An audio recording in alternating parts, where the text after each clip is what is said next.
Pernah nggak sih Anda merasa kayak, aduh kok lari di tempat terus ya? Udah usaha keras banget tapi rasanya udah nyampe-nyampe gitu. Atau mungkin pengennya sih kontribusi lebih banyak, tapi kok rasanya energi udah habis duluan. Kayak banyak hal jadi lebih susah gitu dari yang seharusnya. Tenang, Anda nggak sendirian kok. Ini perasaan yang umum banget dialami banyak orang. Nah, hari ini kita mau coba telusuri satu gagasan yang cukup menarik menurut saya. Gimana kalau hal-hal penting dalam hidup itu nggak harus selalu dijalani dengan susah payah? Kita bakal gali nih wawasan dari pendahuluan sebuah buku yang ya menantang pemikiran umum soal kerja keras.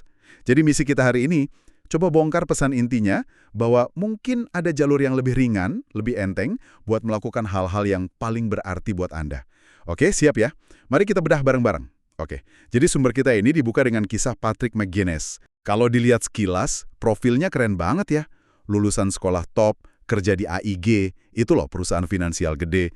Tapi ini dia nih, di baliknya, dia itu kejebak kerja 80 jam seminggu. Bayangin.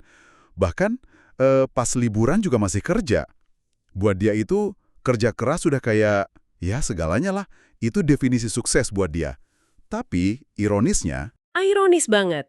Semua kerja kerasnya itu malah jadi sia-sia pas AEJ bangkrut di krisis 2008 ya kan? nah itu dia. Dia sampai sakit gara-gara stres dan akhirnya sadar, kata dia gini, pengembalian marginal dari bekerja lebih keras ternyata negatif. Maksudnya, setiap jam tambahan yang dia korbankan buat kerja, hasilnya malah makin jelek ya? Bukan makin bagus? Betul, gitu.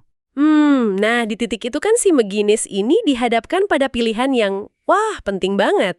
Mau terus kerja gila-gilaan sampai teller, atau ya udah turunin target hidupnya, atau cari cara lain yang lebih gampang. Dan dia pilih yang ketiga itu. Dia mulai kerja normal, pulang tenggo jam 5 sore, akhir pekan, wah bebas email. Terus dia juga mulai coba-coba investasi kecil-kecilan. Hasilnya gimana? Nah, ini yang bikin kaget. Justru penghasilannya malah naik, padahal waktu kerjanya cuma separuhnya loh. Wow, ini cerita yang lumayan menohok ya. Gimana budaya kita itu sering banget mengagung-agungkan kerja keras yang berlebihan. Dianggapnya itu bukti karakter, bukti hebat. Padahal, Padahal belum tentu itu cara yang paling efektif atau paling sehat ya kan? tepat. Belum tentu paling cerdas juga. Ini pasti, aduh relate banget deh buat banyak dari kita. Si penulis buku ini juga, Greg McKeown, dia ngalamin hal mirip, tapi dari sisi yang agak beda. Jadi dia kan udah sukses nih sama buku sebelumnya, Essentialism, yang intinya kan fokus ke sedikit hal yang benar-benar penting aja. Tapi pas dia lagi hadapin krisis keluarga nih, anaknya Eve sakit parah, nggak jelas diagnosisnya apa, dia malah ngerasa kewalahan banget. Jadi masalahnya bukan soal prioritasnya ya. Dia udah tahu mana yang penting. Iya, udah jelas itu. Masalahnya itu gimana dia ngejalaninnya. Rasanya tuh kayak terlalu banyak batu besar, hal-hal esensial itu, yang harus dimasukin ke wadah waktu dan energi yang sama, yang terbatas, nggak muat gitu rasanya. Nah, ini dia nih poin kuncinya. Kalau esensialism itu soal melakukan hal yang benar, buku yang ini, Effortless, itu fokusnya di melakukan hal tersebut dengan cara yang benar. Tapi ini bukan berarti kita nyepelein kesulitan hidup ya. Hidup memang berat, ada aja tantangannya. Oke, jadi tujuannya lebih ke, Tujuannya itu buat meringankan beban itu. Bikin hal-hal yang sulit jadi terasa lebih mudah dihadapi. Kalau kita tarik ke gambaran lebih luas, seringkali kita itu capek, burn out, bukan semata-mata karena tantangannya berat. tapi karena cara kita pendekatannya ya, Yang bikin semuanya jadi terasa lebih berat. bisa jadi. Cara kita mikirnya, cara kita ngerjainnya. Terus gimana dong caranya biar lebih ringan? Nah, disinilah muncul konsep yang namanya effortless inversion atau pembalikan mudah. Si McKeown ini cerita pengalaman pribadinya. Dia mau presentasi penting nih. Materinya sih udah bagus sebenarnya. Tapi karena dia terlalu pengen sempurna, Terlalu berusaha keras ya. iya, dia begadang semalaman buat ngerombak total slide-nya. Hasilnya malah jadi berantakan pas presentasi. Dia baru sadar, wah ini terlalu keras berusaha malah jadi bumerang. Sabotase diri sendiri jadinya ya. Persis. Ada contoh lain yang lebih simpel lagi. Soal printer tua di kantornya. Dia mikir, aduh ini gimana ya cara buangnya? Ribet kayaknya. Sampai akhirnya dia coba tanya ke diri sendiri, gimana kalau ini bisa dibuat mudah? Langsung kepikiran solusinya. Apa solusinya? Tanyain aja ke petugas gedung mau nggak printernya. Selesai dalam 2 menit. Wah, sederhana banget tapi kena ya.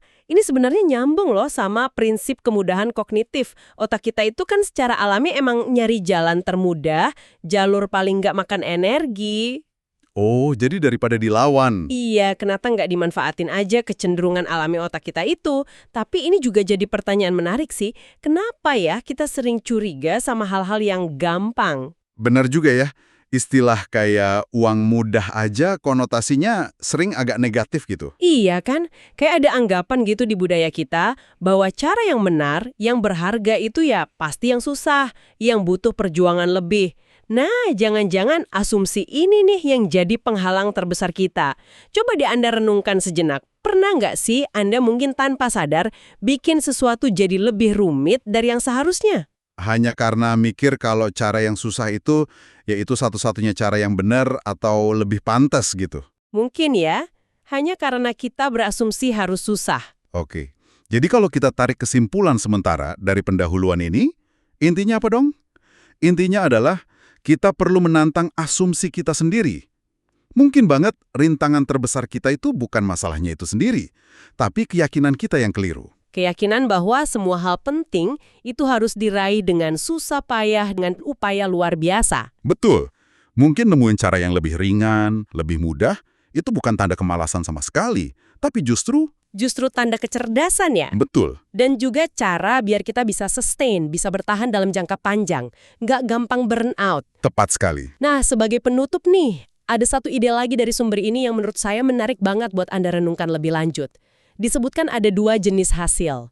Ada hasil linear, maksudnya usaha sekali, ya dapat hasil sekali.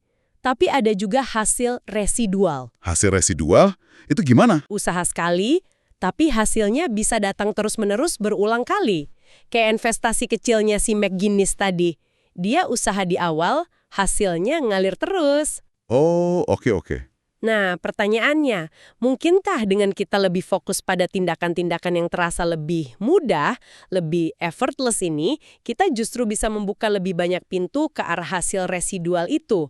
Di mana sedikit energi yang kita keluarkan di awal itu bisa terus ngasih manfaat berkali-kali lipat di masa depan. Ini bisa jadi bahan pemikiran yang menarik buat Anda bawa pulang.